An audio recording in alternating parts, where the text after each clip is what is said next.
Today I saw an advertisement for firecrackers for Juneteenth, and I was like, it was just weird. You know what I'm saying? I looked at it, I was like, that's what it's about to be. Yeah. That's exactly what it's about to be. You know what time it is. So we are in the studio today. Whatever today's date is, all I know is the biggest headline today was that Bill Cosby got up out of prison. Now, we... What you saying? Putting pop. So we're in the studio with my man Joshua Dixon, Yes, sir. who is an actor and comedian who's been in TheWire, who's been in numerous stage plays, and I've had the honor to be on stage with him twice. And we'll talk a little more about that later. But this is the organizer and the OG show. Yes, sir. And our guest OG today is another dope brother coming straight from Baltimore, and you'll hear more about him. But let me play something real quick. I don't know how much longer you're gonna be.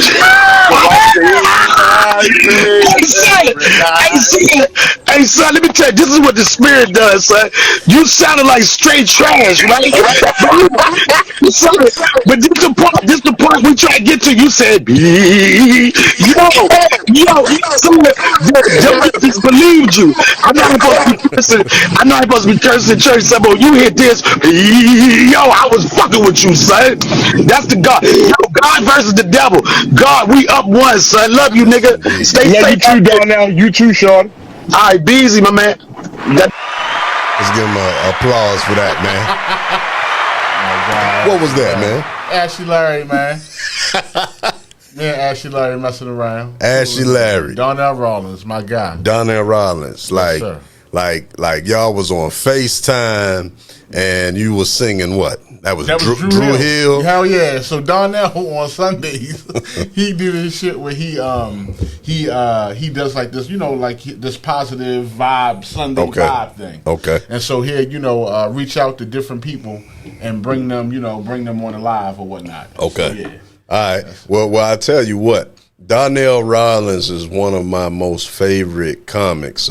Beast. The wife and I went and saw him when he was at the Baltimore Comedy Factory. Man. Bro, that was some of the funniest, most hardest laughing I've done at a live show ever, man. He the real deal. I remember Donnell when I was about 8, 9 years old. Yeah? Yeah, man. Donnell used to come down to the Arena Players.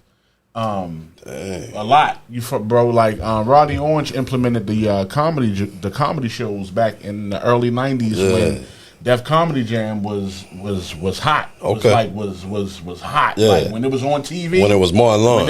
When it was on TV. Okay. Rodney and Glennie Moore.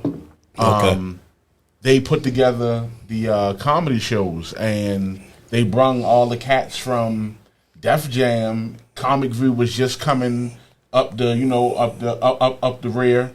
And so all those cats, man, I had the pleasure of being backstage with those guys at 8, 9 years old, getting the drink orders and what music they wanted and all that type of stuff. JB Smooth from Curb Your Enthusiasm. JB Smooth is hilarious, yes, sir, bro. brother. I'm back there with him. Chris Thomas, the mayor of DC. Of Rap City back in the day. What was that? Back in the 90s.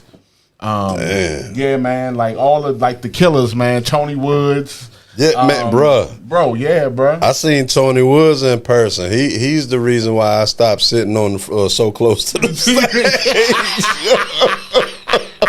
He was like, yo, who this big country nigga right? So close to the stage? Yeah, yo. Yeah, bro. Like, cause to me, that's kind of like living on the edge. Like when I was younger, I used to always do, like, I was the kid in the neighborhood to where if nobody wanted to jump that ramp on that bike, they come knock on my door. Right? So I was always like the thrill seeker and risk taker. Yes, so sir. now that I done got older and I ain't jumping no more ramps, Right. I sit up close at the comedy show. That makes sense, man. Yeah. Yes, but if you was around them at such a young age, bro, man, you had to be serious with like learning how to tell jokes and do all of that. How did that come about? Bro, like I remember my teacher, Miss Brown, and it's so crazy though, because like this was a teacher that I had made cry, me and another student. Wow. We had made like it was just it wasn't like a directly towards her, Right. but we were just so bad. Me and another kid were just so bad that she I think she wound up like quitting teaching all Get out of together. here. You feel me? Yeah. So, but in the process of that, you feel me? She one day was like, you know what? And this is so crazy though, because I hear these stories when I'm watching like my favorite comedians or comedians that I watch or whatever, just to hear their interviews and watch their whatever, and you just hear the same, just bro, like she told me if I finished my work that I could get up in front of the class and do my thing. That was the wrong thing. And I was like, "You for real?"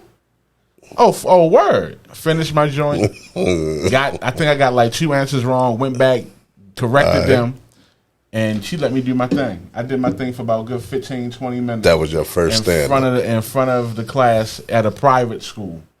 And that was Mark your of first Excellence. stand-up. Yep, the Academy of Purpose and Potential, Miss Brown's class. Wow. Yep. And were you nervous or you were just ready to go? Nah, because the crazy thing is that during that time, mind you, I'm going to the Playhouse. I'm watching that. Def Jam is on TV. Comedy View was on, and Living Color is on. Martin is on.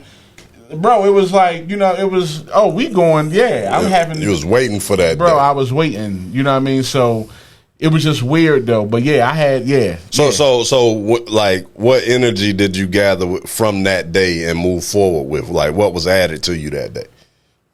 Man, I guess the ability to, I guess that was the day that I learned that I probably could do this. That you was a funny. I was a funny dude. Yeah. You know what I'm saying? Like, 'cause it's different. Like, it's a different thing to be within a social setting at a table with your peoples and y'all laughing. Yeah.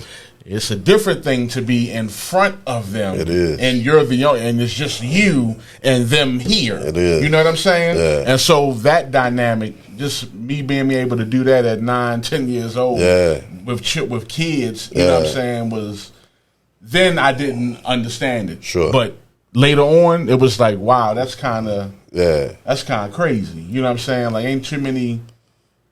That's only your Eddie Murphys and your Dave Chappelle's are doing what, you know what I mean, embarked on those type of journeys. Yeah. You know what I'm saying? Like, so, yeah, man. Wow. So you did a stand up in the classroom, and so then, like, when was the next time that you hit the stage, like On the stand up tip? with the lights?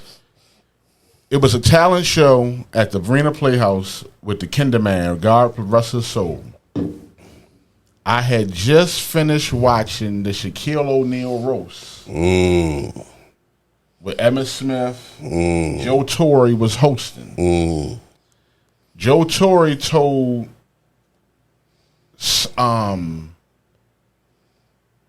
somebody had on like a black and white, like, striped type shirt. Yeah. And Joe Torre told them that they looked like they worked at Foot Locker. So I'm dying. Just so happened I go down to the Playhouse. They having it. I'm like, what the hell, what's going on down here? It's a talent show. I've been waiting. If I can get me a chance to get on that stage. Right. I was 15. Right. So I'm like, you know what? Let me see if I can, you feel me? So I knew Kinderman, you know what I mean? All right. I'm like, can I go up there and do some stand up or whatever? Yeah, sure. Call the police. Yeah. So I was like, all right, cool. I went up there and I just started going. And the Kinderman had on a sequence shirt. Okay. A sequence shirt that was like, it was, you know what I'm saying? So my last joke was, y'all give it up for Kinderman. He up here looking like a disco ball. A disco ball. Every time he turn around, I just want to start dancing, right? So it was some young people, some younger, like, that's funny, bro. In their 20s, late 20s, were in the audience. Yeah. So after the joint, they come up to me, they're like, bro, how old are you, man? I'm like, I'm 15. He's like, yo, what the hell? He's like, bro, you need to be going to New York or something, bro. Yeah. Bro, you funny. Yeah. You funny, bro. Like, bro, I wasn't even expecting this. Like, I came, this or whatever. I'm just like, but you know, you 15, you not. Right. You know what I'm saying? Like, that's not, you know what I mean? But yeah, that was it. And that was the next time. Yeah. At 15. Yeah. And so you at 15, that's, you know, soon enough you graduating from high school. You went to Wilberforce? I went to Wilberforce University in Ohio. In Ohio. What was that experience like, coming from Baltimore and then going to Wilberforce? What is that, Dayton? It's close to Dayton. It's Xenia. Okay, right outside of Dayton. Yep. Like what was that like? Life changing. Yeah. You out in the cornfield. Yeah. So the first semester or two, I was trying to get back home. Okay. Because it was, bro, like it was, you had too much time to think. Yeah. Yeah. You feel me? And sometimes that can become scary. So classes wasn't enough. The women wasn't enough. The new people. Not for the first, no. You was like, yo, I gotta get the hell up out of here. West Baltimore. Yes, sir. Yeah. Yes, or somewhere, you know. Similar. Yeah, you know what I mean? With some type Cleveland of even. flavor. With some type of flavor. I don't know what's going on. Yeah. But then I started building relationships. Yeah. And that's when I hooked up with a guy from New York. To this day, I still call him my big cousin. Yeah. Took me under his wing, and just so happened he was the president's son. Oh wow! Yeah, that ain't a bad cat to know. Yeah, you know what I mean. But flesh of my flesh, blood of my blood. Indeed. You know, real recognize real. Indeed. And so, yeah, bro, like we hit it off, and yeah, like I never had to worry about nothing. Yeah, yeah. Bro, like, you know what though? Hold up. So when I was organizing in Queens, was his father a pastor? His name was Rashid Flake. Flake. Look, let me tell you. let me tell you how small the world is, bro. So I'm organizing in South Jamaica, Queens. God. I'm organizing in St. Albans, Queens, and Hollis, Queens. And I keep hearing about people telling me, because when you go out here and you start organizing, people automatically start to name the big names. Oh, you need to go to talk to such and such, such. And that's not how community organizing goes, right? But not the community organizing I do. But you kept hearing, well, you know, LL Cool J wife go to such and such church, and so you need to get with Floyd Flake. And so Flake, his father's name was ringing bells as soon as I was on the ground. And eventually I tried to get in contact with him, never could. That man was a well-known, well-respected, known man where a lot of people wanted his time. But that's a small word. That's dope, yo. That's crazy. That's dope. That's crazy. So you got up with Pastor Flake's son, and and then what? And then basically, you know what I mean, we wrote it out. That mean a lot of things, obviously. Turned that thing out. We turned Wilberforce out, man. Yeah. But yeah, in a good way. We of course. But that was one of the I actually did my first. That's where I actually did my first professional stand-up comedy show. Okay. I actually got asked to do it in the midst of us doing a Real Nigger show. Okay. Wow. So that came. A Real Nigger show has been around that long, bro. Real Nigger show came to Wilberforce University in 2005. We did it in 2003. Wow. Bro, I thought a Real Nigger show came about within the last 10 years. No, sir, brother. We coming up on 20 years in 2023. Wow, bro.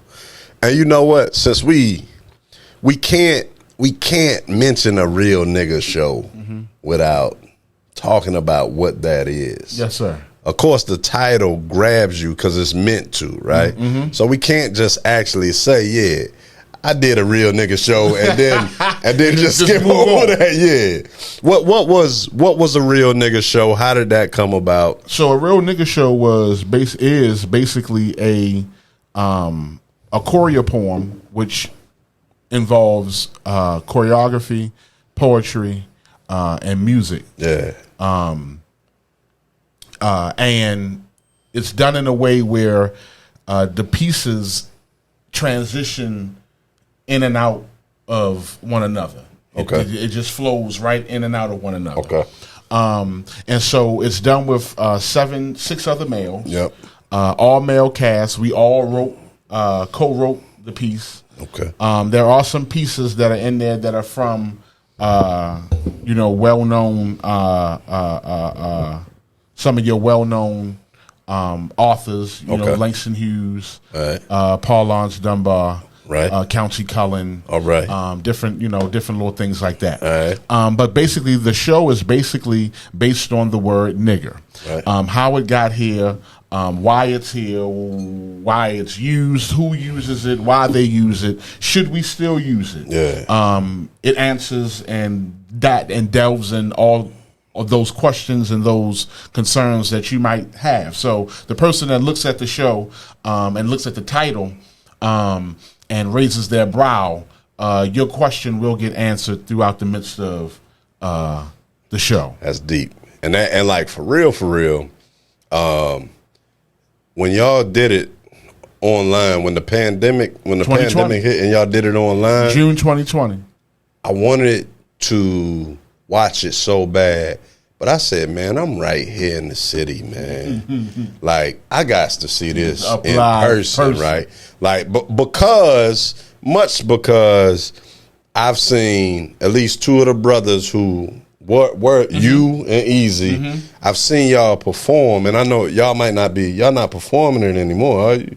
No, but not right now. But we are in the talks of doing a 20-year anniversary. Ooh, 20-year anniversary thing. It's gonna be we're in the talks. It's gonna be big. This one is gonna be big. Yeah, and it's go ahead. It's dope that y'all are so consistent with it because and like really like that's the name of everything that we talking about today. Everything you're doing is consistent. You've been like you're nonstop with it. And we were talking earlier about some things that could have changed your life and pulled you away from certain things. Like, you know, the discipline to stay on track. Yeah, man. You know, that's dope. But like, you know, you was doing a Real Nigger show at Wilberforce, and things started taking off. And at Wilberforce, yep, sure enough, we turned that joint out. 1,500 kids packed the auditorium. Wow. African American children paid. Wow. 1,500 of them. Wow. They had to shut it down. The fire marshal came to shut that. Like they had to, you feel me? Because not shut it down, but they had to remove. They had to, get some people up out of there. Yeah, they had to move people from the doors and all that type of stuff because it was crazy.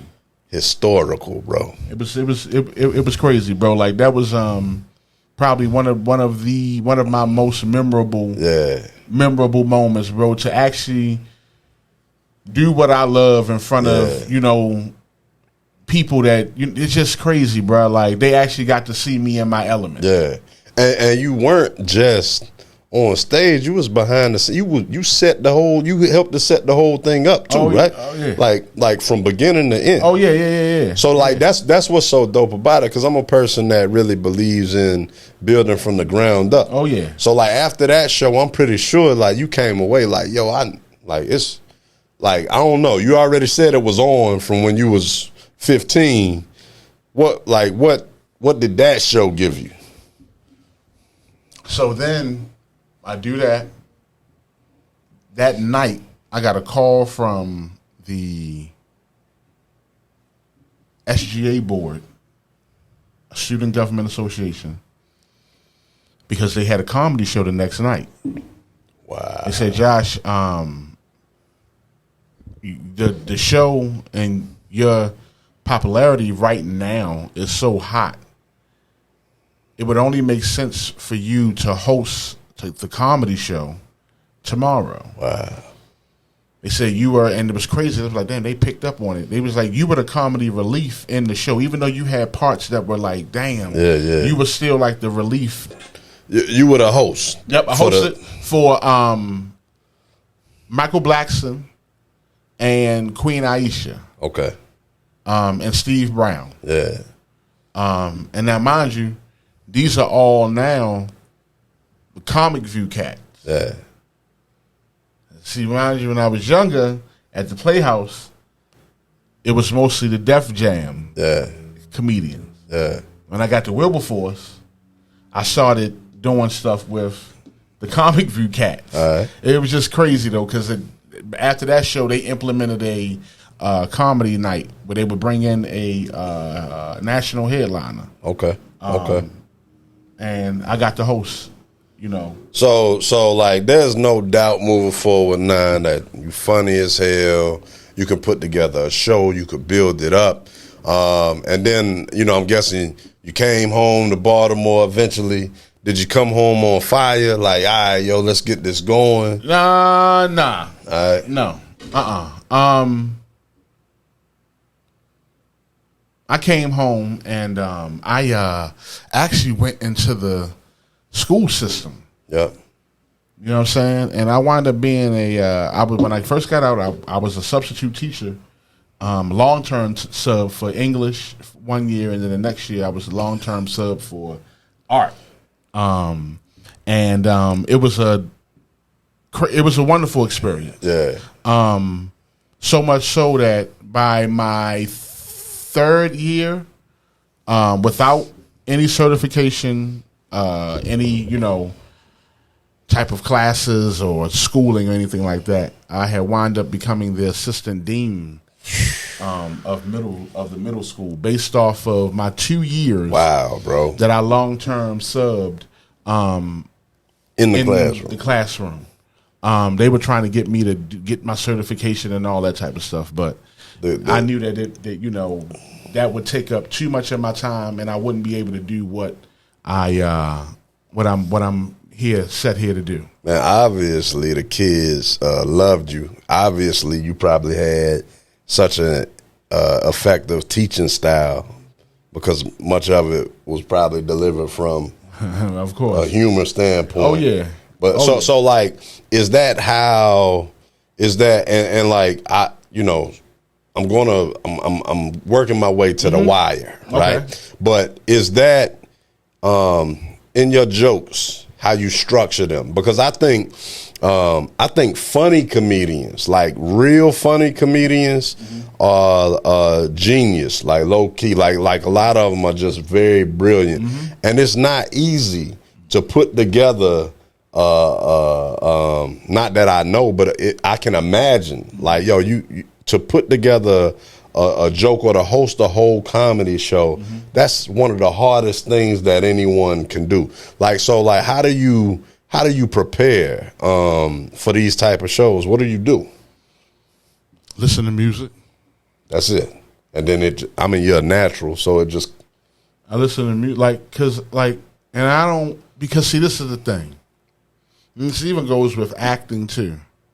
No one can teach you how to be funny, and nobody can teach you how to act. Right.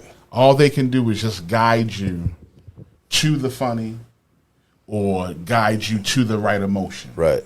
You know what I'm saying? But I can't teach you how to emote. Right. I can't teach you how to. Right. You know what I'm saying? Right. That's just innately in you. Right. You know what I mean? Some people, some comedians, some actors have this scientific method that they go through that, you know what I mean? And and some of the guys that I watch and admire have these methods and shit, and I just be amazed by that shit. Like, I just be amazed by it. Like, just like, hey, that's dope. Yeah. Like, you know what I'm saying? Yeah. But everybody preparation is different. Yeah. You know what I'm saying? So like with me, I'm more in my head. Yeah. I'm more, you know what I'm saying? Like I go to my pad. Yeah. I put on some music. Yeah. And then I'll just look over. Yeah. My jokes. Yeah.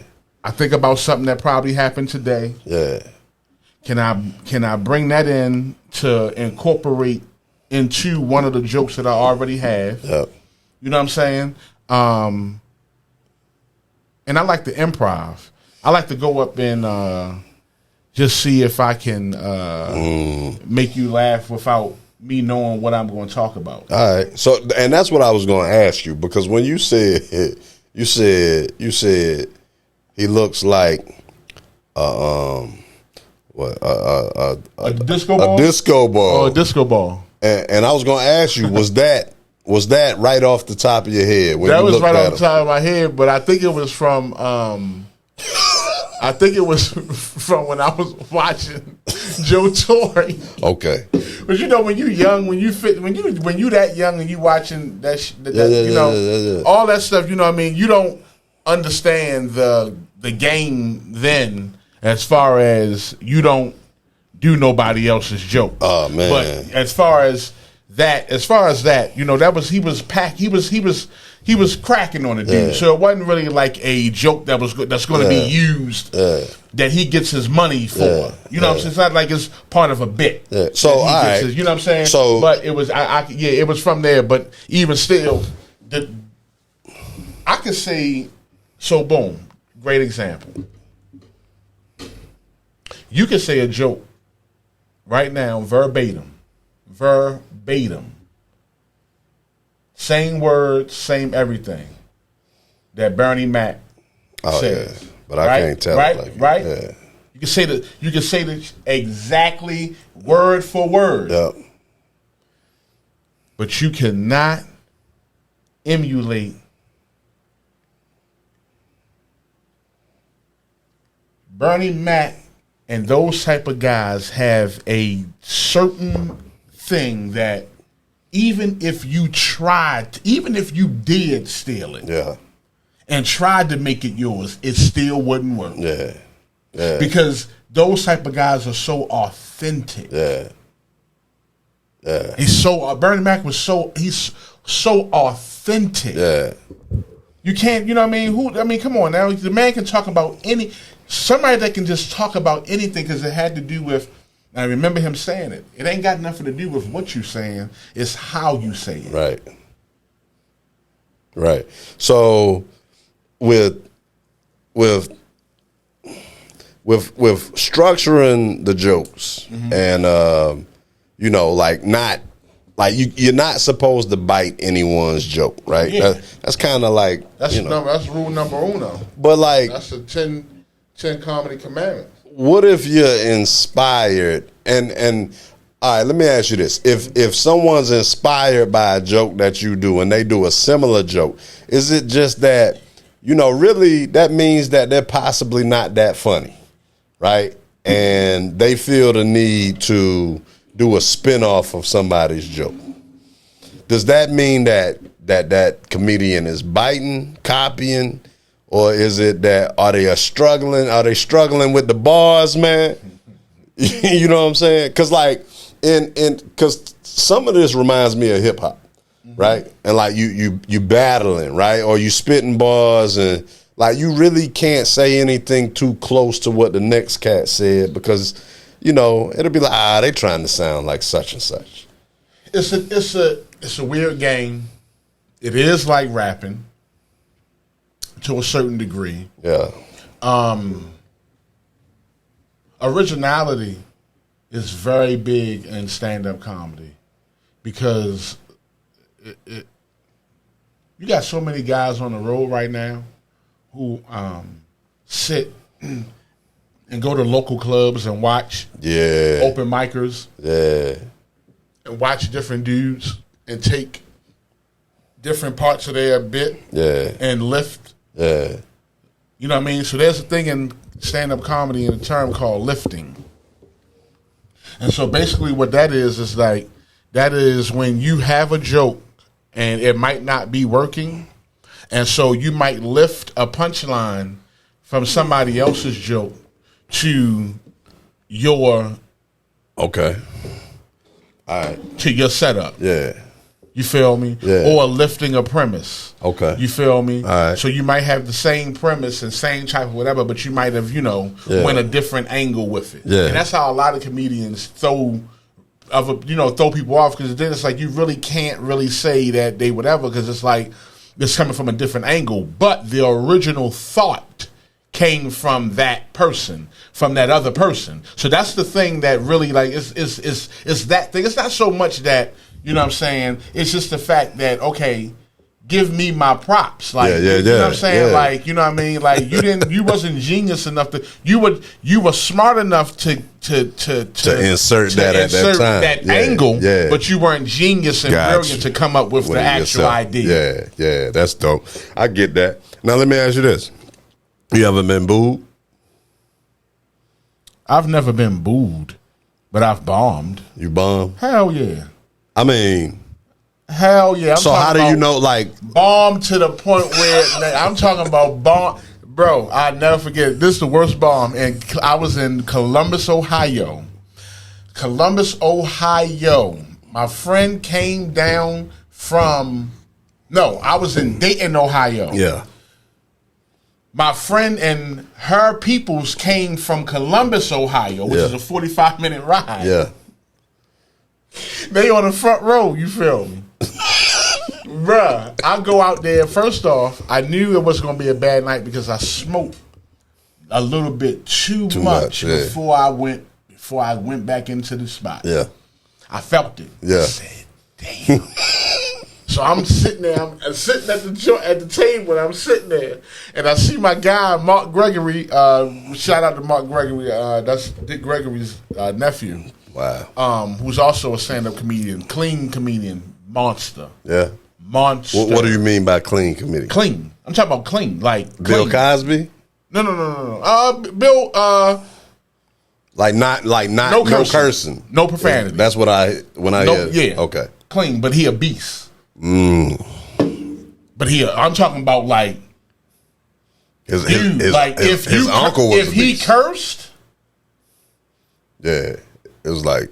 So if you're doing this without cursing. Yeah.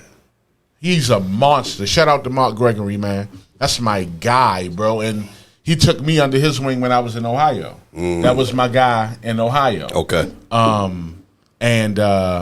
Yeah, man. Dope dude, man. Dope, bro. But you bombed, yo. So I bombed. I looked over at Mark Gregory. So I'm looking at Mark, and Mark, he like, because they saw me at the Funny Bone. Him and this guy named Mike Logan. Okay. Saw me at the Funny Bone. I crushed the joint at the Funny Bone. All right. So they was bringing me to the spot in Dayton. Yeah. So Mark, look, he like on the tip, like, yeah, boy, go get him. So I'm looking like, yeah, boy, I got him in my head. I'm like, shit. Yeah. I'm like, bro, I hope this high come down, come down. This shit not coming down. Ooh-wee. Ladies and gentlemen, coming to the stage, give it up for my man, Big Josh.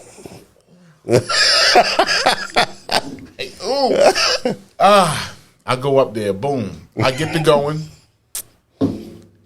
And brother, I put my water down on the floor. I should have put it on the stool. Right. But I put it on the floor. I'm doing my thing. I move the cord and my foot hits, knocks the water clean over.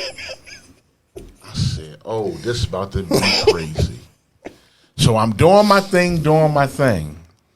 All of a sudden, my mouth is just like, I just can't.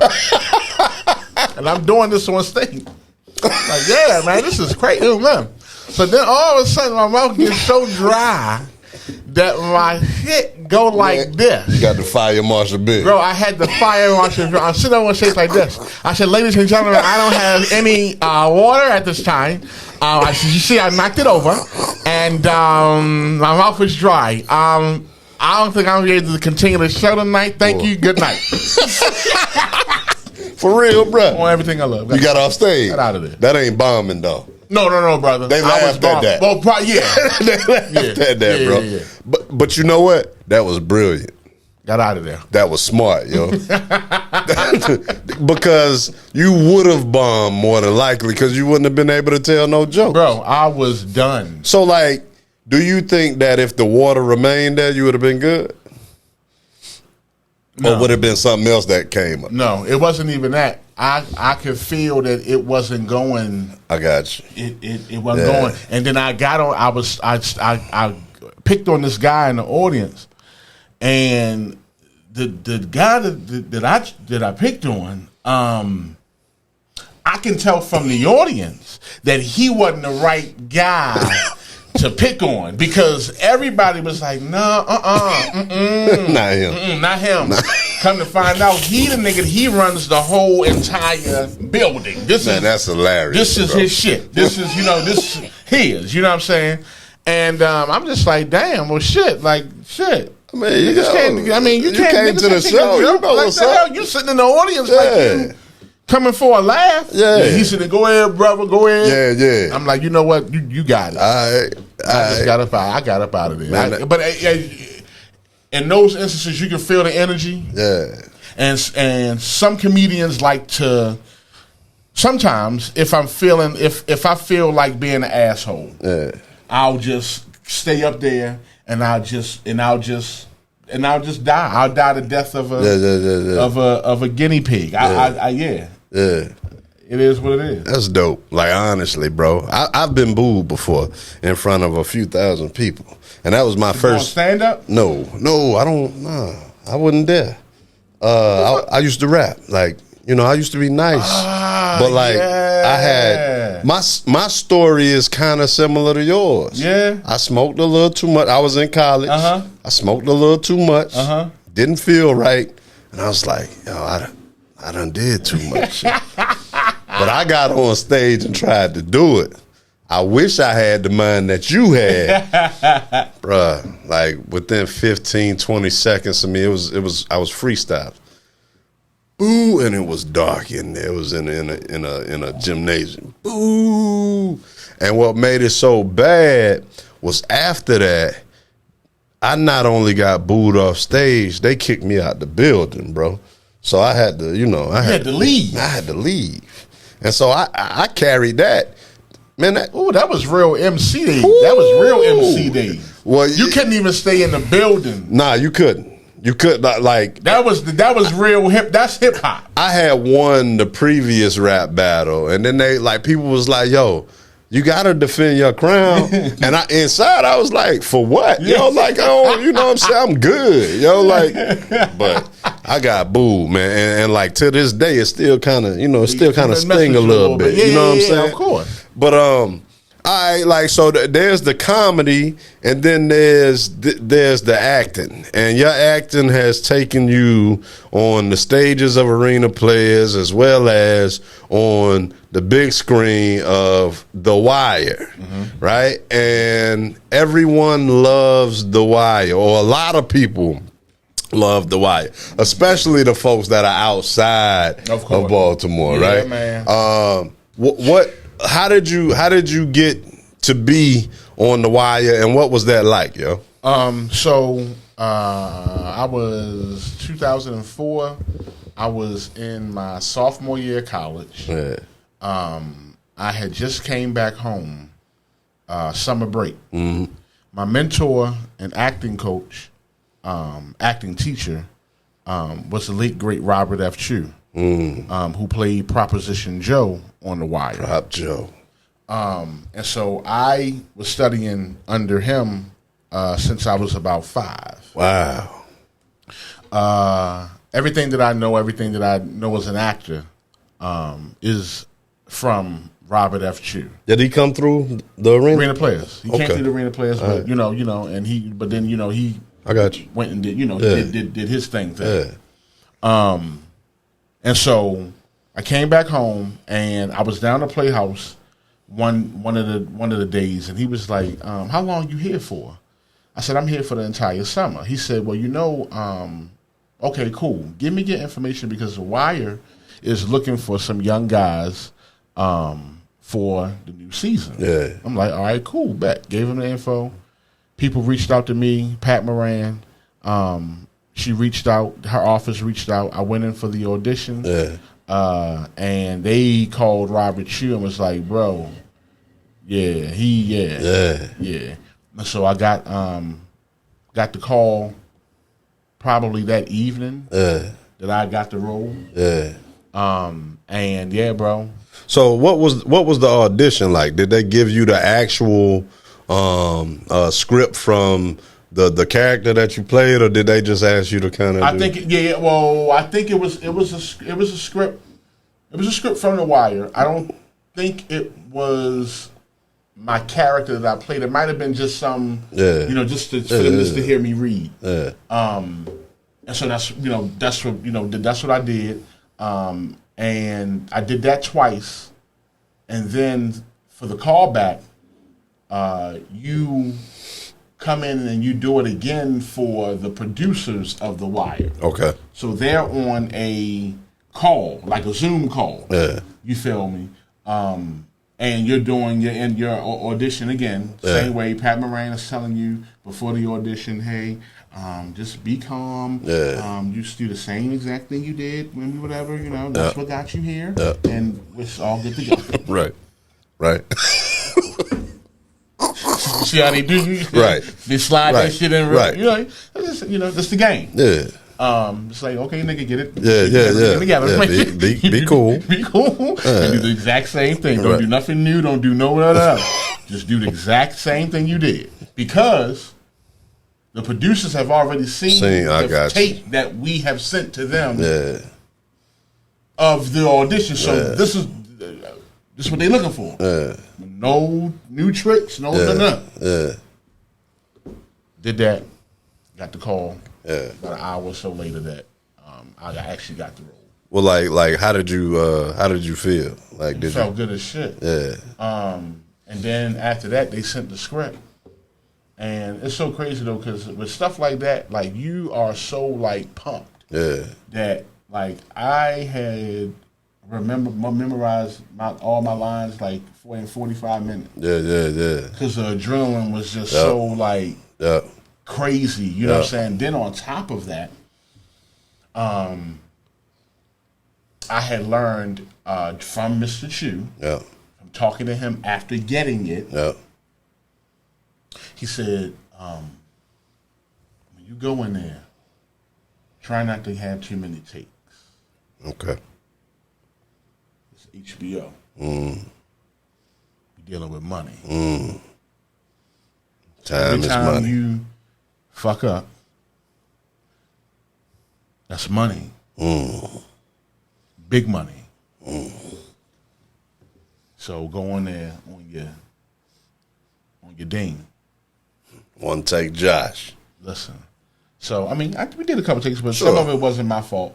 Something to do with cameraman or you just but for the most part, I did what I needed to do. Yeah. You know what I'm saying? So that was an awesome experience. What was it like on set? Like, did it feel like? Oh man! Since it was in the city, I had my so much. own trailer, and Did you? Yeah, I. The crazy thing is that I got to do it with my That's brother. dope. Oh yeah. Yeah, me and my brother, like the scene that we did when we got robbed at the Sash House. Yeah. The kid with the cornrows and the yellow and gray shirt. That's my real brother. That's dope. Real brother. You know And he came up in he came the up Playhouse through the too. Playhouse too. You know what I'm saying? And so yeah, we actually had got a chance to really perform. We actually got a chance to be on screen together. Yeah. You know what I'm saying? Now, did you imagine that TheWire was going to blow up as big as it Bro, is? let me tell you something. I'm gonna tell you when I realized it. I went back to Ohio in August. Yeah.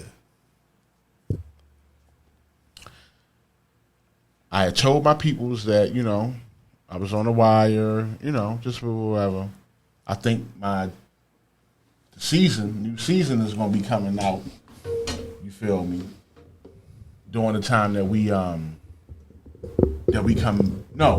the new season had came, and that new season came out, I think, in the springtime. So that was after spring break. Okay. It was after spring break. So we did TheWire in 2004. Season 3 didn't come out till 2005. Right. Of the spring. Right. I didn't know that because season 1 up to season 3, Baltimore, we knew about TheWire, but it wasn't like how the corner. It wasn't like how the corner, that big, like it wasn't during the inception of TheWire. Yeah. When I came back to Ohio, is where I found out that TheWire was it. Had to go out of I'm town. at a party.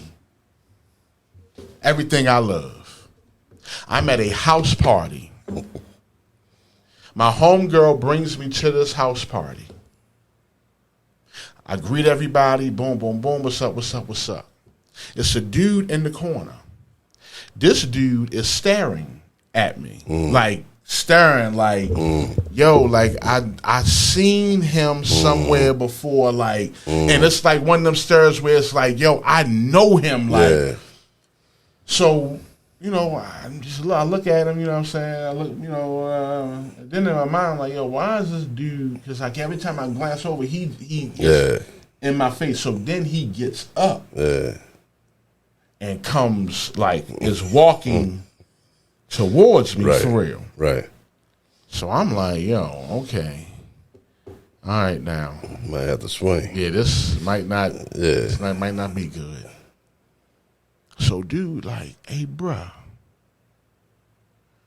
Was you on the wire, bruh? Wow. And I'm like, yeah, bruh. Wow. So my homegirl was like, oh yeah, this is the guy I was telling you about. This is Big Josh. He was on the wire or whatever. He was like, yo, I knew that was I knew that was fucking you, bruh. So then this nigga goes, bruh, why the fuck didn't you wait for the call, bro? He was mad at you. I was mad as shit. You did like, your job, yo. I said, bro, listen to me. The way how he was, I said, bro, listen to me. That's a show. I'm here. Look, it's me and you right now. I died in there. You see, I got shot. I'm here, bro. I'm dead, bro. Yo. Like, yeah. I'm here with you, bro. That was so I pounded him up, but he still was kind of like a little like salty. Yeah. As a night, you know, whatever. He, you know, everything was cool, but I was like, and then after that, I was like, yo, that's an ultimate compliment. This is crazy. It is crazy, but like that means that you did your thing. It was so believable that somebody coming up to you asking you about the decisions you made on TV, yo. This ain't even a reality show. Like that's dope, man. It was fun, man. Yeah. So like you know, everyone's talking about like a reboot or something. If they do a reboot, you would be interested in jumping back up there. For sure, man. I think they're doing something based on the police. They need to. They should. David Simon. Okay. Same dude that did TheWire. Yeah. But it might not be TheWire. No, it's not going to be TheWire. It's going to be something else. I don't know if it's going to shed light on Baltimore's police system or just the policing in general. Yeah. But it's going to be filmed here in Baltimore. Yeah. And the same guy that did TheWire. So I'm definitely put my bid in. And as you should, because like I've had the opportunity to be backstage, which I remember what with the piano lessons, bro. Like now that's a play I felt like I bombed. But I must say, bro, it was an honor. And not just an honor. Watching you on stage, it was times where I forgot I was supposed to be in character. And I just stood there and I looked. And bro, you had the accent and everything down so good as this country dude from Mississippi, right? It was Mississippi. From Mississippi. Bruh,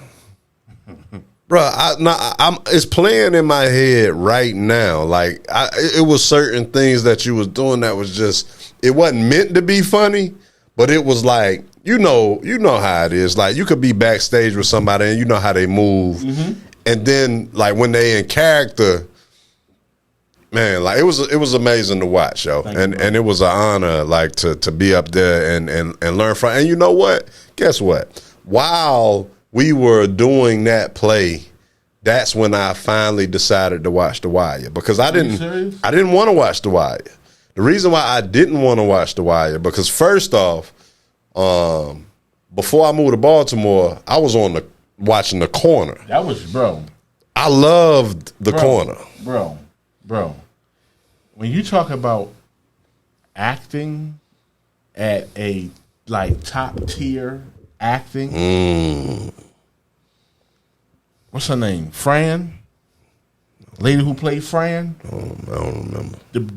The mother, the strung out mother. I don't remember the names. Bro. I just know Charles Dutton. Well, you know, he directed it. And then your the boy, Gary, yeah. Bro, like, and then the characters. Yeah.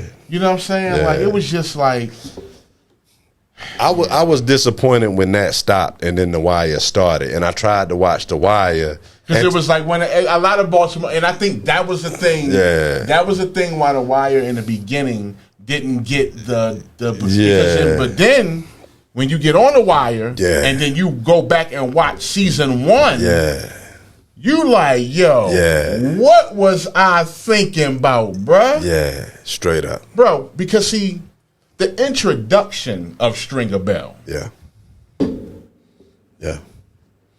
See, I mean, it's dope to see where he ended up. Yeah. But to see where he came from, like where it started, yeah, with him and Weebay, yeah. Oh my God, bruh. Yeah. I was so mad Weebay didn't like stay throughout the whole joint. I just love I just love yo, man. It took me a while to get into it, and at that point in time, the reason why I didn't want to watch TheWire, after I got over my disappointment about The Corner being gone and something seeming to try to replace it, but it didn't seem adequate. I was organizing in McCullough Homes. And so there were certain people that would see what I was doing from outside the city and was like, yo, you look like you over there in TheWire, yo. And I'm like, yeah, I could be. I don't know. But, like, honestly, I'm seeing enough here. I'm not trying to come home and watch a depiction of it. You know what I'm saying? Like, I'm good on that. Right. And then eventually I started watching it during the piano lesson. And I was like, me and my wife, I'm sitting, I was like, yo, that's Josh, yo. She was like, for real? I was like, yo, that's Josh, yo. So, and I was like, yo, man, that's so dope. I'm on stage with this dude. You know what I'm saying? And that's crazy. That was your first time. That was my first time. That was my first time, bro. I didn't want to watch TheWire. I didn't care for it, but now I finally watched it all the way through, and I'm like, yo, addicted, right? Yeah. Yeah, it's like that. It's like that. But see, I'm like that because right now I'm like that. At first, I was like that with Snowfall. I was about to say Snowfall in a while. Bro, I just got past. I'm still on the first season. We on like the episode 6, 7, and my man, the episode, the first one of Snowfall. Yeah, it took me a while. And when my man said, "Yo, slap your daddy." Yo, slap your daddy, yo. Man, I had to watch that episode twice because that was so funny. But that also kind of reminds me of like how you were on stage and it was like, yo, it's a serious role, but you can say something that's like, man, you'll just roll, like laugh forever. And so that's how it was. But like, yo, man, we right at an hour. And I really appreciate your time coming through, man, telling your story, sharing your wisdom. Tell the people where they can follow you at. Man, I'm on Instagram at ayo_Josh. That's AY.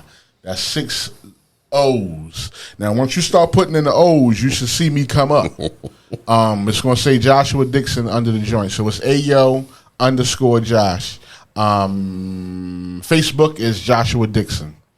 You got a show coming up too. Got a show coming up. I'm headed out right now to Terra Cafe for Larry Lancaster's bi-weekly comedy show. Dang. And on July the 2nd, is that Friday? Yeah. I am at Purple Honey with Larry Lancaster, Woo Woo the comedian, and Dave Butler. July the 2nd at, I believe, the UB Blake Center, if I'm not mistaken. On the fourth floor, the sound stage, I believe. But yeah, that's July the 2nd, Purple Honey, with Laurie Lancaster, Woo Woo the comedian, and Dave Butler. And if you are out tonight, come on and slide through Terra Cafe and have a good laugh or two. Yeah, so, that's for anyone in Baltimore and anyone outside of Baltimore coming to Baltimore, as well as Josh coming to y'all. Oh, can't forget. Of course. Epic Fam Records, man. Easy Jackson. Every third Thursday at Keystone Corner. Yes, sir. Get down if you can. You can go online and stream the show off the chain, bro. I open up every show, and I bring on Easy. Yeah. I do probably about 5 to 10 minutes of stand up, Yeah. and then I bring on Easy. And then he brings on these artists, bro, from around the city and from around the DMV. Yeah. Bro, when I tell you these cats are absolutely amazing. The first show was with this guy named Dre, and this girl named Jazz. Yeah. Bruh. It's like that. Ridiculous. Yeah. Live instrument. Oh, you know what I'm saying? Like, just joint is just crazy. You know what I'm saying? But Easy Jackson is the president of Epic Records, and they have a whole compound where where they make music, man. It's amazing, bro. And so I just wanted to shout him out and shout out that fam. But every third Thursday, Epic Fam is at Keystone Corner with some of the baddest artists from the DMV, co-hosted by your boy Big Josh and Easy Jackson. Yep. Shout out to Easy. I've been following Easy for a long time now, sir. man. Dope music, dope comedy, get some laughs. This is the Organizer and the OG show with our guest OG Joshua Dixon. We thank you for joining us. Be sure to look for other episodes. Look on YouTube for our YouTube page. Follow us on Facebook, Instagram at Organizer OG Show. We out. We out.